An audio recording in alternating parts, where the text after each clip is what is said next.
Hello, hello. Welcome to another episode of Inspirado Projecto. This is March 20th. I am your host, CEC. This is part 2 of the series called Andy Kaufman Lives.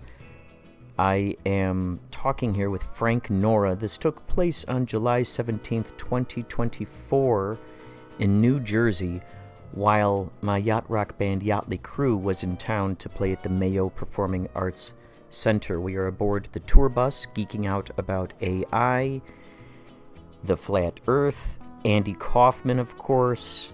We started talking about the Andy Kaufman stuff about 20 minutes in. There is a lot here to go through, to digest. These are a couple of friends who are meeting for the very first time and geeking out about things that they absolutely love. He and I first met each other through the shenanigans found on andykaufmanlives.com and all the crazy Twitter accounts, aliases, and it still continues to this day. So if you want, check out at the Andy Kaufman. That's on Twitter. Also, I have a concept album, a mini album called Andy Kaufman Is Alive. Check that out on Bandcamp, Reverbnation, iTunes. You'll find it everywhere. But without further ado, and definitely without further ado, here is Inspirado Projecto.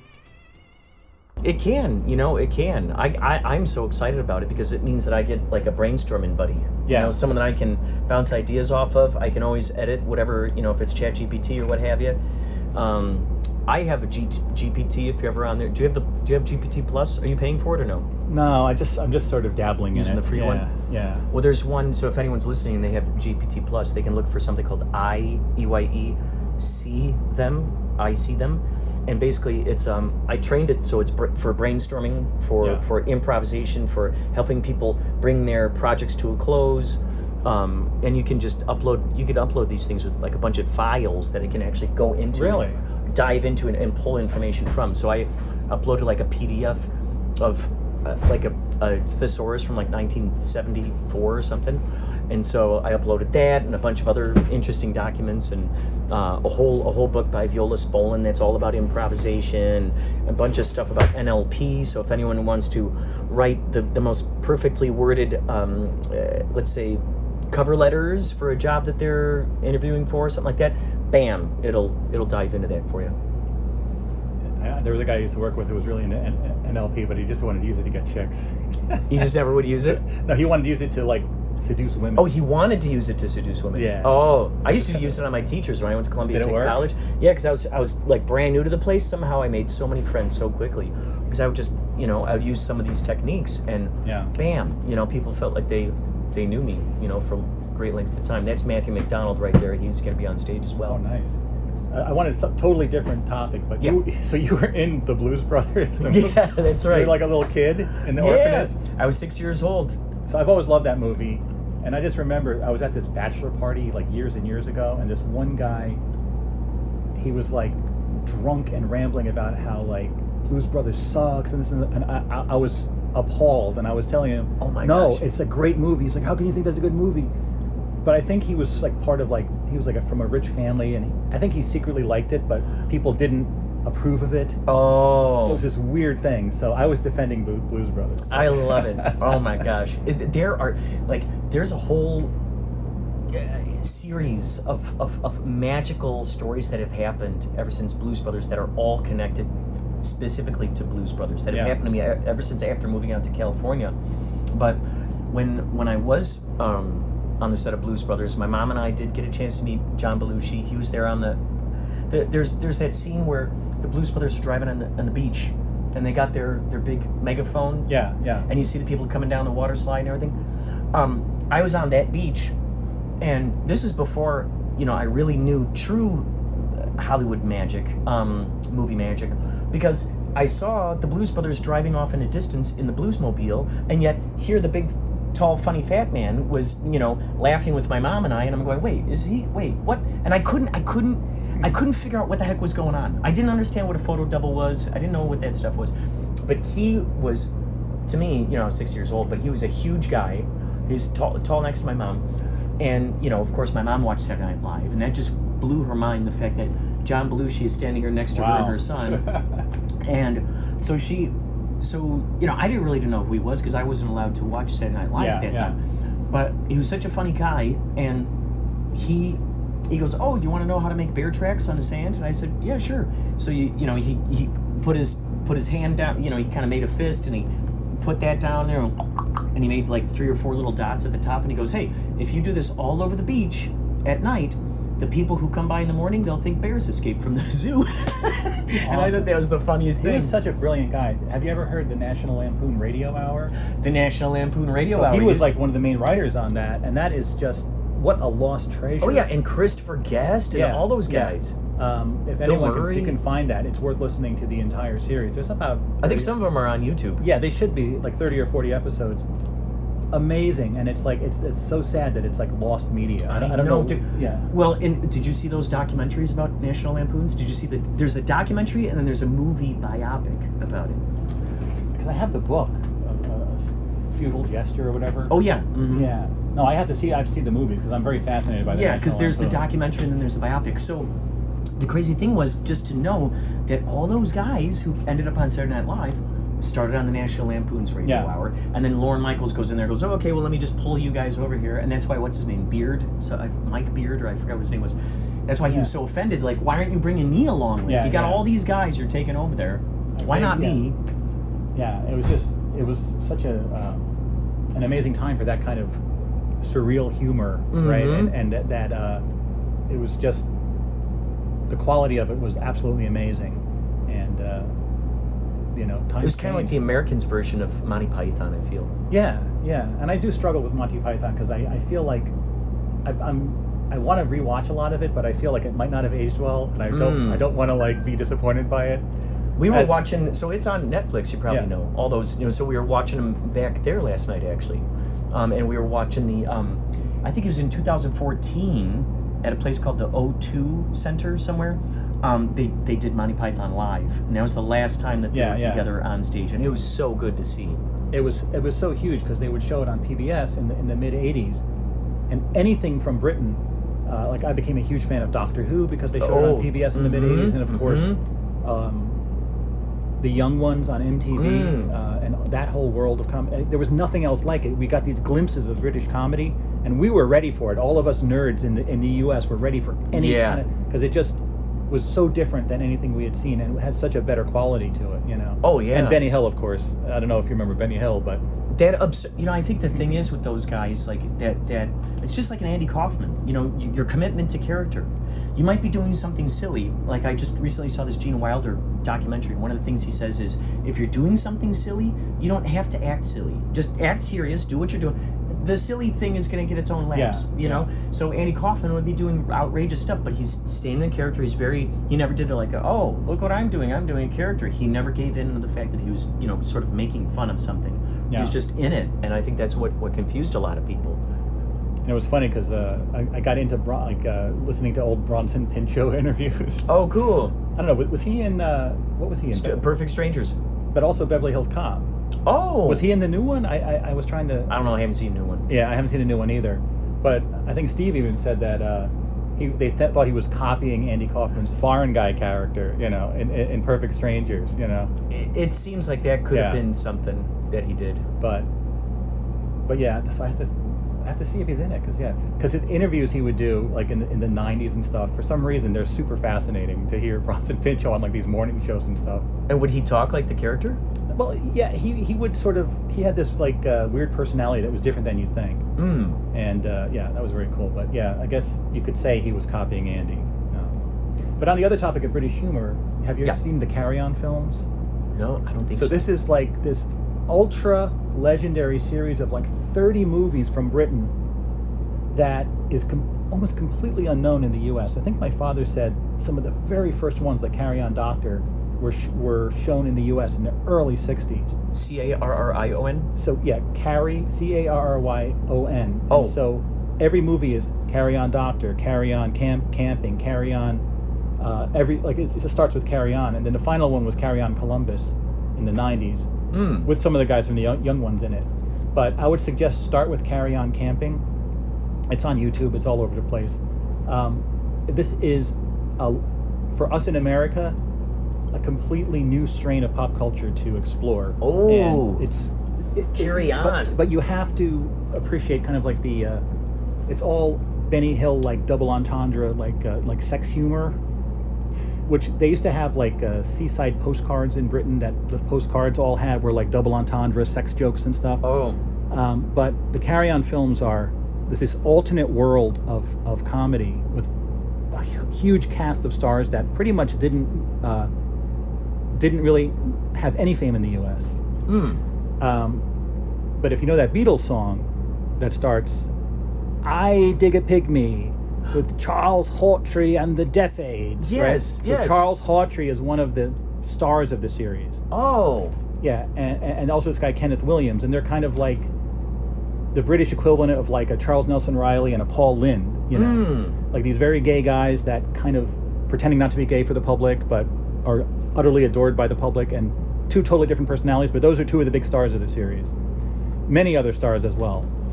So you are listening to Inspirado Projecto podcast. Yeah, make sure to check out the new concept album, Andy Kaufman Is Alive, now available on Bandcamp, Spotify, Instagram, Pandora, and other music streaming sites. Now, back to Inspirado Projecto. Well, I know you're big into the PID, the Paul Is Dead stuff, right? yeah, oh, absolutely. And so, Vivian Stanshall was a part of, wasn't he part of I know he was in the Bonzo Dog Doodah band, but wasn't he also part of a comedy troupe that was out there that was somehow mixed up with Eric Idle in the Rudels and whatnot? Yeah, because he did this comedy albums called Rawlinson's End. He also was accused at some points of playing Paul McCartney, which I disagree with completely. But he's been sort of brought into that. Yeah, he also was the guy that did the voiceover on the first Tubular Bells. And he did it, grand piano, that. On, two Tubular Bells, right? Mike Oldfield. I mean, is this a?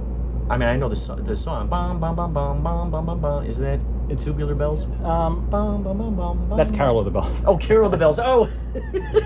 Well, you should know Tubular Bells because it was the album that started Virgin Records. Oh, okay. And it was also the first part of it was used as the theme to the movie The Exorcist. Oh. Dun, dun, dun, dun, dun, dun, dun, right, that one. But it's this album-length single song with all these different suites in it. It's like a progressive rock masterpiece. Oh, wow. And so Vivian Stanshall was on that. Wow. And then Alan Rickman did Tubular Bells 2 many years later. And unfortunately, John Cleese from Monty Python did one of the other ones. He did a horrible job at it. Oh. In fact, the Human League have a song called John Cleese. Is he funny? It's great.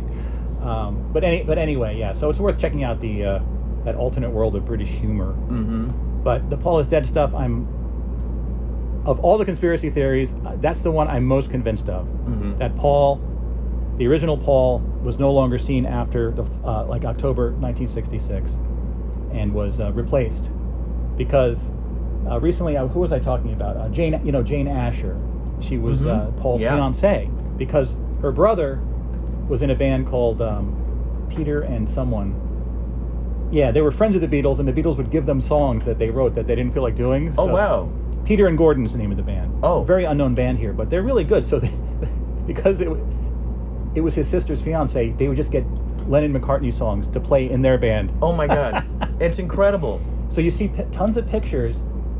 Jane Asher, who was a child, they both were child actors. A lot of secrets. Like you, a child actor. That transition. Yeah. So you see her with original Paul, then her with new Paul, and I can absolutely tell who's the old Paul and who's the new Paul every single time. And they broke up a year after the transition. So in '68, yeah. So my wife was like, "What, did they pay her off?" I'm like, "I don't know what was going on. I think it had to be more than that. I think they threatened these people, Was it Jane Asher's, according to the story, that her father was a psychologist or something? I had heard a story that basically he was staying at the Asher's house, Paul was, and the father was potentially feeding messages to him while he was sleeping. Yeah, I mean, this sort of delves into another genre of conspiracy theories, which is that all of our pop culture is created by the military-industrial complex. All the bands are fake. They're all made up by these people behind the scenes. which Tavistock, right? That's yeah, one of them. Tavistock is mentioned, and then the whole Laurel Canyon scene on the California side. My view on it is, as long as the music is good, I guess it's okay. But the idea that the Beatles may have been part of a larger plan that was going seemingly maybe to cause societal changes, I like to think that they were planning on opening the gates of this dimension and inviting our world into the interdimensional society around 1970. The Beatles were part of a project to start to get the youth of our world more in tune with how people lived in the rest of the multiverse, right?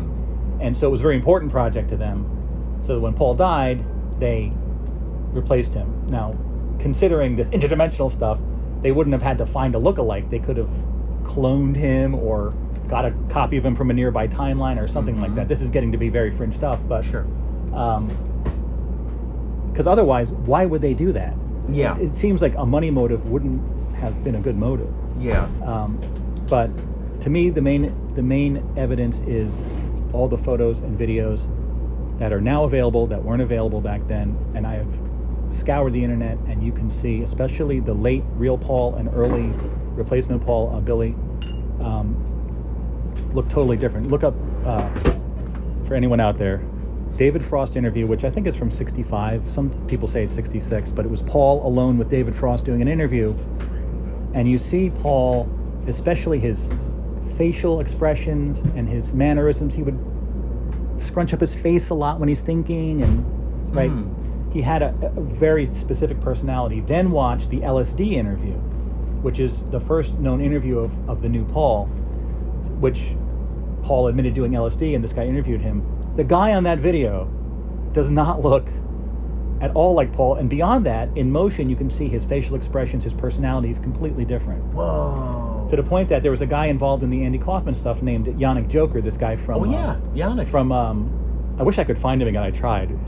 He was funny. He used to have great music videos online, too. Those are all gone. He also was familiar with it. Paul is dead, but he thought Paul was alive, but he said he understood that. He was so different after 66. He said it was probably a stroke which caused him to have such a different demeanor. But he noticed that the face and the everything, even the photos with Jane Asher, different heights, Yeah, longer face, when you start comparing ears and all that kind of stuff, it's interesting. That I think from the evidence, from the photographic evidence, I'm almost 100% at. People don't want to, like, I show it to my wife, she's like, the same guy. I'm like, don't you see this guy is a different guy than this guy? She's like, no, it's the same guy. So it's again, different realities, different perspectives. But if they can do that, what else can they do? That's especially with the moon mission stuff. People are like, if that's another one I'm almost 100% on. If they can do that, then what else have they done? And I don't want to live in a world where that can happen. Like, right. But I love this kind of stuff. I guess that's also why the Andy Kaufman stuff appeals to me, because to me, I view it as an investigation. It's not for fun. When I talk about any kind of conspiracy theories, it's not because I want to be entertained. It's because I have questions about reality, and I have questions about, and I want to know the answer. Yeah. The fact that it's kind of fun to investigate is sort of adjunct to that, right? My ultimate goal is to understand this world I'm living in more. Yes. And that's the whole thing where belief is the enemy of investigation. Like I noticed with the whole flat Earth thing, I joined the Flat Earth Society back in the 90s, not because I believed the Earth was flat, but because they were the only group that had any counter information to the Earth being a ball in space. And I was absolutely amazed how the whole thing came back about 15, 20 years ago, roaring back to life online. The original Flat Earth, the guy died and it fizzled out. Where did this come from? And I noticed that my question was, I don't quite buy, I can't 100% buy that we're on this big ball floating through space, just at a gut level. I don't know the answer, but I have a question. And when you search out that question, all that comes up is flat Earth, flat Earth, flat Earth. It's a disc, there's a dome over it. And I'm thinking to myself, well, wait, like, that's an awfully specific and unproven answer to this very large question. So it turns out, I think, maybe that's put out there to sort of derail people in their investigation because they believe the flat Earth, right? Which I don't think is the right explanation. if I had to guess, I'm thinking it involves multidimensional geometry, that this is a constructed world, yada yada. But it's amazing how belief can derail investigation. And with this whole Andy Kaufman thing, I have to keep catching myself trying to parse the information, not to fall into belief, and to continually just consider, as I said, I'm trying to say, judging these things. Like, my answer recently was, Steve Maddox with his childhood epiphany about the nature of the world. I'm like, I think it's probably more likely than not that is true, because I've experienced a similar thing. Was it really a vision, or was it sort of in his mind? Well, probably it was, just in his mind. And then, did he personally know Andy Kaufman? And I would love to say he did, but I have to say personally, at that 50% mark, I would say probably more likely he never knew Andy than he did, and he's just making it up. I would love to think that he did, and the stories are very consistent, but I have to sort of, that I don't know, but I'd say it's probably more likely that he didn't. He did mention also, going out to California in the 90s to investigate Andy's death in a very detailed way, and it kind of contradicted. Like, if he actually knew the guy, would he have to? Yeah. So, and the other thing is, all of his talking about Steve Maddox, we're talking about now, the Andy Kaufman guy, as they call him. His career in cleaning stores overnight was the most fascinating thing. Yeah. And I did save all that audio and video from Good. talking about that. I am going to put it together at some point. It has nothing to do with Andy Kaufman, but just to see his home, like when he was driving around Indiana, he's going, there's amazing. this, and here's a story here, here's a story there. But he said that overnight in big box stores like Targets or Walmarts or those kind of stores, that they would have this overnight cleaning crew that would be locked in, right, for security reasons, and they would just be able to do whatever they want, ride bikes around the store, and it just sounded so amazing. But that they would, at that point, they would wax the floors with this super advanced wax, and all these companies had scientists creating this floor wax that would be more and more shiny. I don't know if you caught any of this stuff. That he Barely. That when he was working for a company that was doing overnights in like a Walmart, and this was back in the 80s, that the company, their scientists had created this new wax that was much shinier, and they wanted Steve to try it out. And Oh my gosh. that whole, I wish we could, I wanted to sort of interview him about that stuff, and not even about Andy Kaufman. Yeah. Because that stuff is so fascinating. I'm assuming it's true. If that's not true, then wow, that's some imagination. Well, the thing that just keeps getting me, it's like, okay, so for this whole length of time, he seems so convicted about what he's talking about. Yeah. And usually stuff that's invented, or it's a character, or something that is a poser, something that's fake, that runs out of steam eventually. That runs out of steam. Doesn't matter how much money you throw at it, to manufacture some sort of, to try and make something look organic. Eventually, either you're going to run out of money, or it's going to, if it's a true organic thing, it continues to grow. If it's a fake organic thing, suddenly it stops, and you realize, oh, that was a trend, and someone was paying these certain things to happen. And, yeah, I mean, we're clearly dealing with again, probably genius level intellect with Steve, I would say, and super creative. But again, part of it that's frustrating is that we just can't really know. What was the one thing I was just thinking about? Yeah, I lost my train of thought again. What about the idea? Okay, so let's turn it back a second. The idea of the fact that he's had such conviction throughout all this time. Yeah, the fact that he sticks with it, and he has never, it's like he'll come out of hiding. It'll be crickets, and all of a sudden he comes out of hiding, and bam! Now it's like a waterfall of information. Yeah. He does this. He's done this, over the past couple of decades that we've been following it. Yeah, but I think it has to do with what he's talking about, his personal connection to Andy, that he met Andy, and then that Andy came back as Fletcher, as this other character. I just can't remember exactly what it was, but it'll come back to me at some point. But I think that's the central question it's always been, what is motivating this guy? Because he recruited his friends and family from Indiana to drive out to New Jersey to put together this press conference. Oh my gosh. He said, they didn't ask, they just did. But what kind of family is that? Yeah. If my brother told me, let's go out to Wisconsin and we're gonna go to a hotel, what the hell are you talking about? Yes. How is his family just sort of okay with all this? Yeah. I mean, unless they kind of knew, you know, and I know the angle that we're kind of haven't really talked about a lot on these shows is just that, you know, it did come out that Andy was gay a few years ago from because the books. Yeah, from the books Bob and stuff, Zamuda and wrote. Bob Zamuda, and from Lynn Margulies and stuff, and that one of the things I could never figure out. Okay, you met Andy Kaufman. Why would you stay in touch with him? So the angle was that Andy was kind of interested in Steve in that way, and that sort of explained so much as to why they had a continuing connection. Not that anything ever happened. He said that he had no interest, whatever, but that angle kind of made things a little bit more. And then Steve implying this is what I forgot. This is what I was saying. You are listening to Inspirado Projecto podcast. Yeah, make sure to check out the new concept album, Andy Kaufman Is Alive, now available on Bandcamp, Spotify, Instagram, Pandora, and other music streaming sites. Now, back to Inspirado Projecto. Implying that he said Andy died for my plan.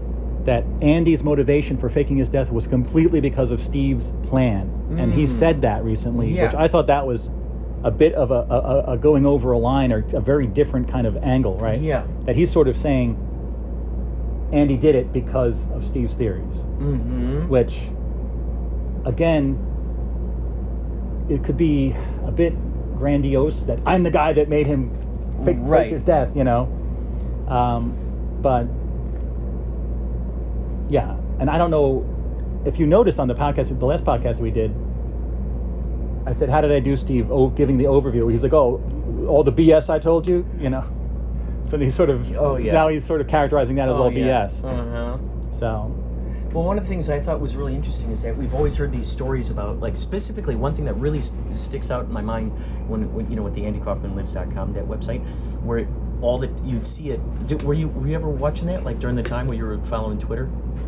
Did you go onto that website at all? I don't think I did. No, you didn't. I didn't. Okay, so have you at all retroactively looked back on the, like, in the Wayback Machine to kind of look at that website? I'm sure I looked at it back in the day, but I've kind of been tuned out to this whole thing for a long time, you know. Yeah, me too. But on that website, he would always say there'd be, you know, it would be up there as if people sent in questions. Yeah. And it would say, is Andy Kaufman still alive today? And then the answer that was always there was, I can't say I don't know whether he's alive or not, but I can say he faked his death. Heck, he could have been hit by a bus. Yeah. So I always heard about that. I always heard that, right? That specific sentence. I thought it was interesting when Bob Zamuda made his book, The Truth, finally. He made that exact same analogy. He used the exact same analogy concerning Houdini, saying that Kaufman was like Houdini. That was something that Maddox was always saying on the Kaufman Lives website too. So it was interesting that suddenly now Zamuda is like borrowing these terms. I mean, do you think that Zamuda was helping with the website at all, or what are your thoughts? I don't know. I think Zamuda was peeking in on it. I did meet him that one time on 9th Avenue in New York. You actually did? As he was playing Tony Clifton, yeah. Wait. Yes. Wait, was there video of that? And Peter Bernard was there. That's right. Yeah. Yeah, it was so bizarre. That's right. And I asked him, is Andy still alive? He's like, if he was still alive, he'd be doing? He'd be scratching at the lid of his coffin. Oh my God. That kind of joke. Yeah. I forget the context of why he was in character as Tony Clifton. Yeah, that was really weird. That's astounding. That during this time, yet another quote coincidence unquote, right? And then I actually I met Alan Abel and later interviewed him because of Steve. That's great. It was just like, because it's just that like hoaxing is something that I just don't personally find very interesting. So it was kind of, there was no chemistry in the interview. Oh. Did he talk to you at all about Andy, or did he mostly talk about himself? We talked about Andy, and in fact, I was at the Upright Citizens Brigade Theater down on 20-something Street, and he was there. So I introduced myself, and because I said, "Oh, you know this guy Steve?" He's like, "Yeah, I know him." And what did he say about him? I forget exactly. I know we talked about it. The interview is still on my site. That was a long time ago, but I did meet all these very interesting people, and then Steve gave me his autographed copy of Alan Abel's book at the press conference. So, and Alan Abel, as we talked about earlier, was one guy that did successfully, or I talked about earlier, who did successfully fake his death, get an obituary in the New York Times, yada yada. And as the legend goes, Andy grilled him about how he did it. How did you go through that? How did you pull it off? But Man. I'm trying to think what point this comes to. This. Yeah. I'm just sort of thinking about sort of ultimately like what was his thought process to actually go through with it. If he did, because as we know, the one story that never changed is the process of faking his death. That's always been 100% consistent. Finding as I said on this episode earlier, but finding a guy who was generally same build, same look as Andy, no money, no friends, dying of cancer or AIDS or something. Andy making a deal with him. I'm rich. I'll pay for the best treatment possible. But you have to agree if you die, we swap identities. You're buried as Andy Kaufman. I continue on as you. So that's been consistent. And the other thing was apparently the guy was an orphan, so there would be no questions from any family members. Yeah. So that's, and that is an awfully specific and awfully reasonable way of doing it. Though, of course, the family members committed a crime by misidentifying the body. Yeah. And I don't know, is there a statute of limitation on that one? Is that a felony? I don't know. Man, I remember on Twitter when the Andy Kaufman was tweeting confession, deathbed confession. Yeah. And this was about a week leading up to Stanley passing away. Yeah. So it was like, okay, how did he know that this was going on behind the scenes? And then bam. That's the thing. That's sort of the area I don't really understand. Steve Maddox's relationship with Andy's brother or Lynn Margulies or anyone else. Like it seems like he has some connection with them. Yeah. But if they sort of knew that Andy was a friend of his and they were aware, right, of the kind of situation, they would sort of give Steve some slack, I think. Yeah. If they were aware of it, And one would think that, Zamuda, Lynn Margulies, and Michael would have all seen like, okay, look what Steve Maddox is doing. He's fulfilling, if it's true that Andy told you guys, keep my name out there, keep the spirit alive, and hence that's why Margulies came out with those the Andy Kaufman tapes. Yeah. So that was crazy to retroactively hear him talk about faking his death in those tapes. So that was interesting. After we had been told, bam, bam, bam, bam, that he had faked his death, and then all of a sudden, bam! Now all of a sudden we got evidence, audio evidence. I thought, that's quite interesting that came out. But you'd think that like if they saw what Maddox was doing, okay, well let's all meet. Let's have a brain. Let's get together, have a brainstorm session. How can we, put it out there further and farther? I mean, Maddox getting us all together. Those of us who are all excited about this. Why wouldn't they also want to work with us? We could totally help them out with pushing information out. Yeah. I kind of get the sense that it's that they don't really have a strong connection, that they have some limited connection, and that even if Steve actually knew Andy, that he doesn't really know where he is or necessarily how to contact him anymore. Yeah, something like that. So. But at the same time, like I personally, I'm interested in this from a lot of angles, but I'm not necessarily like out to be a hoaxer myself. You know what I'm saying? Like I find it fascinating on one level, a human interest story about obsession, about dedication, about life and death, about the nature of celebrity and everything else. What I like to talk about a lot is that actors and musicians were considered the scum of the earth, like even 150 years ago, and how that reality, that's the humility you see in celebrities even up to the 1970s, is based in that how they were considered to be lower than, and how celebritydom kind of started to become much more prestigious. Right, that's why the Gong Show, the original Gong Show had these Z-list judges, like Jamie Farr, J.P. Morgan, and Rex Reed, and all these guys. Oh wow! And they all had this kind of humility, and they were in on it kind of thing. When they brought it back a few years ago, they did a good job on it. They got Mike Myers as the host, playing a character, but the celebrity judges had none of that tone. There was no more of that humility and sleaziness and kind of in on it. They all were now 2010s celebrities that cannot embody that anymore. No. So the reason I bring that up is that Andy and his performances, I think, kind of touch on that. The self-image of celebrities and their place in the world, right? And of course, the nature of celebrity. Why do we care about Andy Kaufman? Because he was a celebrity. He was on Taxi, and he was on the first episode of Saturday Night Live, etc. And in Heartbeats, but no one really knows about that. That's movie right. anymore. And some other movies. But anyway, that's why I find it, it touches on all these angles and these topics. Well, I thought it was also interesting how, he always brings up the Tony Clifton story, that movie that was never made. And of course, Tony Clifton dies at Cedars-Sinai Hospital of lung cancer. This is long before, what happened with Andy. And on top of that, when I read the Huey Williams book, there were a few pages in there that I noticed. I was like, this is interesting. I wonder if these are metaphors that are going on here that are kind of explaining, like there's a part where he comes across this guy named Chief. And Chief is kind of taking him up this mountain. And all of a sudden, he'll be walking with Chief, and all of a sudden they'll walk past a wooden version of Chief, but then that wooden version of Chief comes to life and starts wrestling with this version of Chief, and then one of them wins the wrestling match, and the other just kind of walks away. And then so Huey is never quite certain whether the Chief he's talking to is the same one that he was talking to before he wrestled the other Chief. And this happens 3 or 4 times throughout this. So he's like, okay, is this the real Chief, or is this not the real Chief, or what's going on here? Kind of reminds me of Peter Sellers, who very troubled guy, and he had no personality.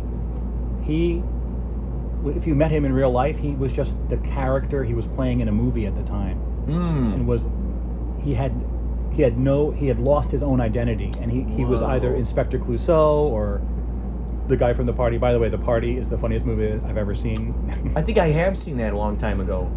It has him in brownface, which is a bit I was troubling. say, wasn't he playing for Indian today's or world? something? But it's if you can just get past that. I was laughing so much I was like convulsing. I had to pause it. My wife's like, "What's going on?" Because he was in the other room. Anyway, he lost his identity, and I think Andy too, in some ways, right? Steve had described him sort of like a Zelig type character. That he didn't really have his own personality. He was kind of a lost soul. He sort of picked up his personality from the parts he was playing or people around him. So that's always very interesting, because that touches on a major issue, which is just identity. How do we know who we are, distinguish ourselves from other people, right? And so because around every single person, we're a completely different person. Yes. The person over there thinks I'm a completely different person than the person over here, and the person over there. Yeah. So you're always a different identity. We're constantly playing roles, and we're doing this tricky thing where we're like when you go to a party or something, you have all the people in the party simulated in your mind, and if I said this, how would they react if I said that? So like you're sort of like testing the waters. That you have copies of the people in your mind, and you have to sort of take on a strategy or take on a character, and that's the human condition. That's like bizarre. I was wondering, why do you have to be a different person in different situations?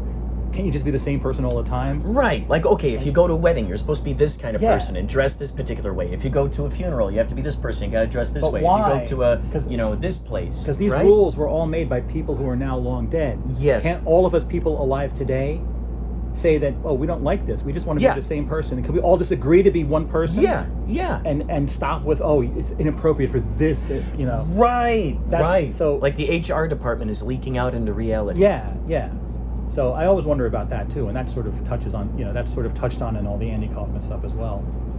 It is funny, that whole idea of identity, because the earliest stage I think that we're taught identity is you in high school, or maybe junior high, even as early as that. You go, here are the football players, here are the punks, here are the burnouts, I know, here are these guys. I also wondered, how is it that every single high school has the same how group? is that?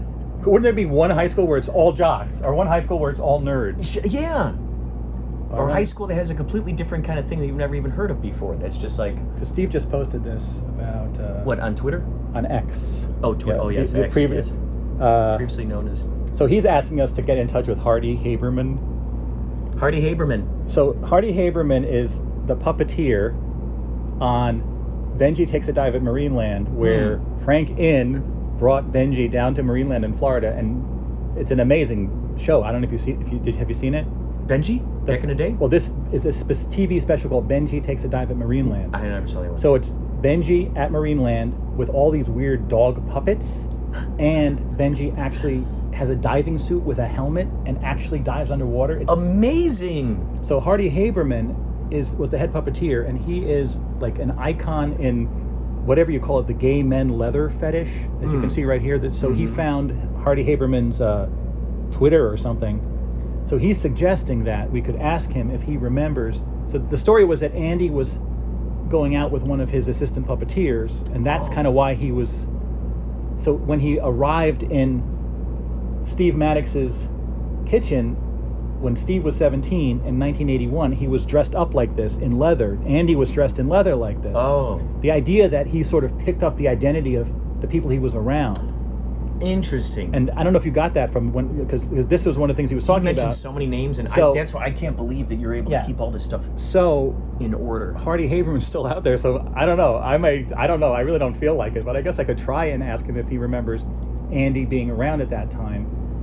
Because I was trying to corroborate this. I couldn't find any connection between Andy and Frank Inn other than what Steve said. There's nothing comes up in searches. And also Nancy Culp, who was on Beverly Hillbillies. I mentioned her on the other show. Is she still around or no? No, she's not. But that she was. He was saying more of an activist and more of the LGBT stuff, but I couldn't find much about that. Though she was a Democratic politician in Pennsylvania. She tried to become a senator or something, but Buddy Ebsen, her co-star on Beverly Hillbillies, recorded these nasty political attack ads against her. I think this was in the 80s or 90s. It's like, can you imagine Buddy Ebsen, who's not even in Pennsylvania? He's like, Nancy Culp is too liberal for Pennsylvania. And she was like livid. So I couldn't find any connection between her and Andy as well. But of course, they all would have known Frank Inn because he was there every day on the set of Beverly Hillbillies. Oh, you see what I'm saying? Gotcha, yeah. So, but we know Frank Inn was with this guy, Hardy Haberman, in Florida in 1980 or 81 to film this TV special. Interesting. And so Steve is saying Andy was there and dating one of the puppeteers, but he was dressed this way when he was in Andy's kitchen. Oh my gosh. So Steven comes home from somewhere and he's like, what's going on here? Yeah. And he was saying that Andy was just sort of like adopting the characters and personalities of people around him. So, I don't know. Maybe I'll try to contact this guy. I don't know. You are listening to Inspirado Projecto podcast. Yeah, make sure to check out the new concept album, Andy Kaufman Is Alive, now available on Bandcamp, Spotify, Instagram, Pandora, and other music streaming sites. Now, back to Inspirado Projecto. You might as well interview him, see what yeah. the heck's going on, especially knowing all the information that you do from what Steven told us. Yeah, because it's that you have to watch that. It's on YouTube. Utterly bizarro, like the puppets, and the storyline, and like Benji's celebrity back then, one of the biggest celebrity dogs ever. Because Steve said Benji was also the dog that plays Benji was also in his kitchen, you know. So it was Benji, Frank Inn, and Andy Kaufman dressed in leather. Oh my god! And this puppeteer that was his boyfriend in his kitchen. Yeah. Oh my god!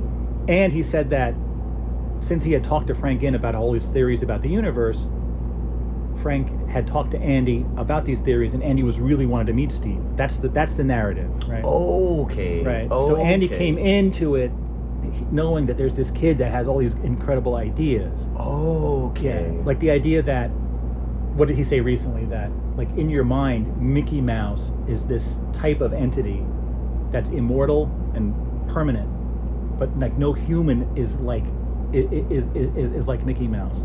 But his theory is how a person could become like that. Because probably like Elvis was the person that came closest to becoming like an immortal cartoon character in your mind. Oh yeah. So he was saying, but this process of transformation, for whatever reason, I don't know why would someone want to become this permanent cartoon character in everyone's head in the world, but that's what he said was what interested Andy, and Frank's like, you got to hear what this kid has to say, something like that. So wow. That's why this narrative is so detailed and so interesting and intriguing. But I have to admit, he could have made it all up. But it's the result of a brilliant mind. It is. It really is. So it's been very hard. It's been like, you know, and my wife says, why do you keep talking to this guy? Because I keep saying, like, he's saying some more weird stuff. It's fascinating. It's fascinating. Everybody occupies their time with something. And I wonder, where are all the other Andy Kaufman people from the past? Right. Like, I don't know. Well, Brandon General just put out a new album. Did you see cool. that? No. His hard drive crashed, but he lost all of his music that he recorded, but one of his friends was able to retrieve the hard drive, so he just put a new album out like the other day. Susan in Texas, and of course Yannick Joker, Andrea from Croatia. Oh yeah, and what happened to all these people? Abby Dabby Doo, right? Abby. Yeah, Abby. Yeah, she was from England. Yeah. Who else? Jack Bristow, of course. Yeah. I just wonder, like, where are all they now? I think they've just moved on with their lives. I still talk with Jack in Twitter. Okay. I almost thought to invite Manny to this, but I didn't want to sort of... Oh! I could have, but I don't know. Have you hung out with him in person? I have. You have? I have met him a number of times before and after the press conference. Oh, cool. And I do a monthly show called The Exit Ramp, which is a Zoom show, and he comes on that occasionally. Oh, cool. You know, if you want to come on, I can invite you. I would love that. That'd be fun. That'd be so fun. It was a pandemic era thing, doing it on Zoom. Wasn't it interesting? Zoom, I didn't even think even existed before the pandemic era. I'd all always of a thought sudden Zoom just popped up out of I'd always thought of doing a show like that, and because of the pandemic, at first I did it on Google Hangouts, and then I just bought into Zoom, and it's still going. We still get like 10 to 15 people every month. That's cool. It's very weird because I'm used to doing stuff. I'm recording it, and then it's released later, and I do almost no editing, but in real time it's a little...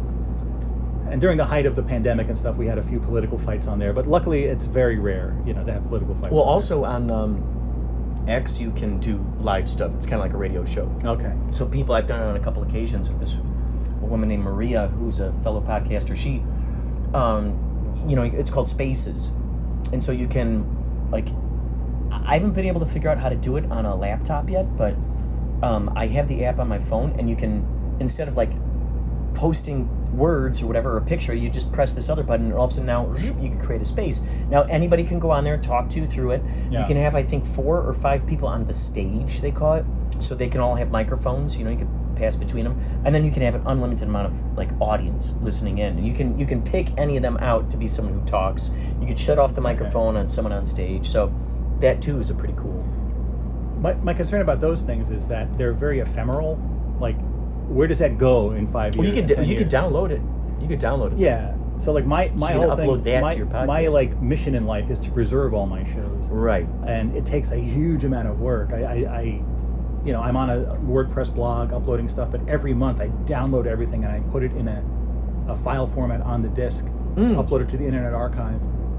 It's a huge amount of work. I mean, the original podcasters in 2004, 2005, I would think 95% of all those shows are lost because they didn't have good data backup stuff. So I think a lot of this stuff does seem to be destined to be sort of lost, because you can download it, but then what do you do with it? Internet Archive. That's probably the best. They've been skating on thin ice because they've been kind of pursuing, copyright laws. They've been sued by the book publishers and the music publishers, and they're saying we're standing up for our rights. I just hope they don't nuke the whole thing with that. I hope not. There's so much great information up there. So much stuff, and all my stuff is on there. Though I do have local copies of it. Eventually, I want to try to create a book that has the data sort of melded into the book in some sort of new technology. That would be cool. Which I'm sure is coming, but that's why, even what we're saying right now, what we're recording right now, just to think that a kid in 100 years is listening to what we're saying right now. Yeah. Because, as Steve said, he has this law firm that's going to be releasing stuff first in 2049, then in 2084. Again, I don't think I'm going to make it to 2084, but I can maybe make it. And is that lawyer even going to be around? That's the funny thing, too.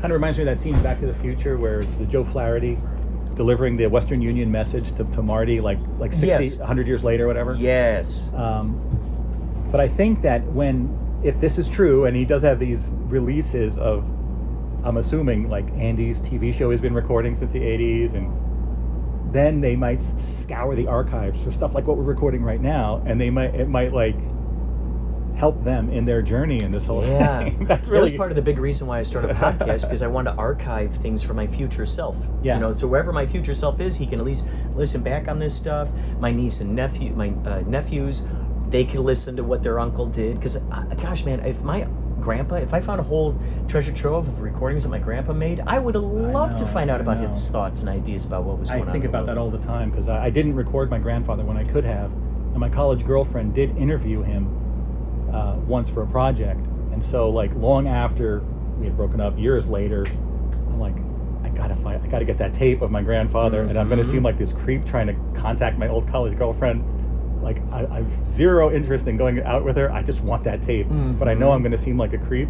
But I did it anyway. And you got it? And she said, I'll look for it. And then she's like, I lost it. No. Oh. But so I wound up looking like this weird creep stalker person. But I just wanted the tape. But who could blame you? It's your, I know. I need the tape. Your grandpa, But my grandmother, his wife, I have a lot of recordings of, which is amazing. Good. And of course, my father, who passed away last year, he came on my show so many times. So at the memorial, I actually I collected all of his interviews on a page on the Internet Archive, and I had a little postcard at the memorial to give to everyone so they could listen to dozens and dozens of hours of his... I love that. We have an hour before show. 1 hour, also okay. read your text messages. Thank you. Okay, Oh, yes, I shall. So we can wrap it up, I guess. But anyway, so everyone out there, do your audio interviews and video interviews with the people you love before they die. That's the ultimate... I know, I forgot. I have this whole great conversation. Now you're going to be like a star on stage performing. I can't wait to see your band. I'm so excited. I mean, I do love yacht rock. I'm absolutely huge fan. Dude, I'm excited that you're here, and I just can't wait for you to see the show. And I wish you had more time, because there's this guy that runs this little record store at a mall not too far from here in Rockaway, and he's like this cranky old guy. He's awesome, like a super music guy. He's been working at record stores his whole life, but he runs this little shop in a mall. And I was there a couple years ago, and I think we were looking at, I don't know, Poco or one of these bands. I'm like, oh, that's a yacht rock band. And he flipped out. Wow. He's like, yacht rock is not a real genre. They made it up. It's not real. He was flipping out on me. Oh, my God. I wish you could meet this guy, like, to talk to him about your band. Oh, my God. Because it was so awesome that he was, like, flipping out about yacht rock. That is so funny. Have you ever met anyone like that that's so fervently against No. it? It's like, it's not real. I never heard about it when the music came out. No, well, it's funny because it is kind of made up, because these guys made the video series. I know, called I watched Yacht that Rock, series, right? yeah. And it's thanks to that people start piggyback riding and just using it as the genre. I tried to find it. I think it's still out there. They were dressed up as like Hall & Oates and Yeah. Steely Dan. They were like having fist fights and stuff. Yeah. But this type of music needed a name, because it's so awesome. It did. And you'll see tonight, there'll be a lot of people dressed up in all kinds of like sailor outfits and stuff. And wow. It's gonna be crazy. Do you have a name for your fans? Like Croupies. Croupies, okay. Yeah. Nice. Yeah. I can't wait. Anyway. You'll know all the words. But Frank, thank you so much for coming out and interviewing me and awesome. stuff. And hopefully we'll get together afterwards. Yeah, absolutely.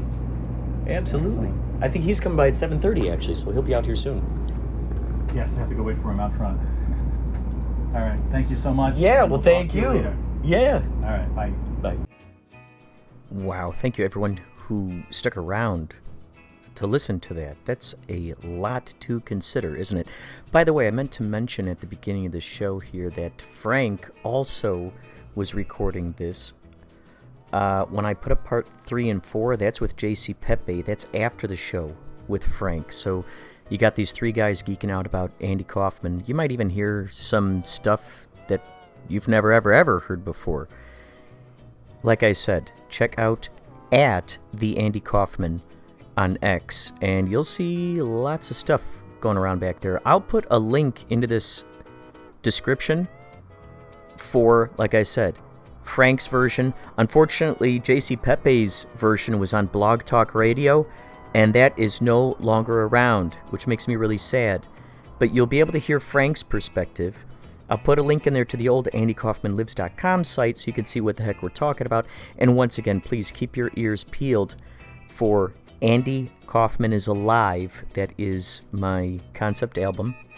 I'm Kurt Eric Clendenin, and you can hear that on Bandcamp, Reverbnation, iTunes, Spotify, etc. and so forth. Thank you for listening to Inspirado Projecto.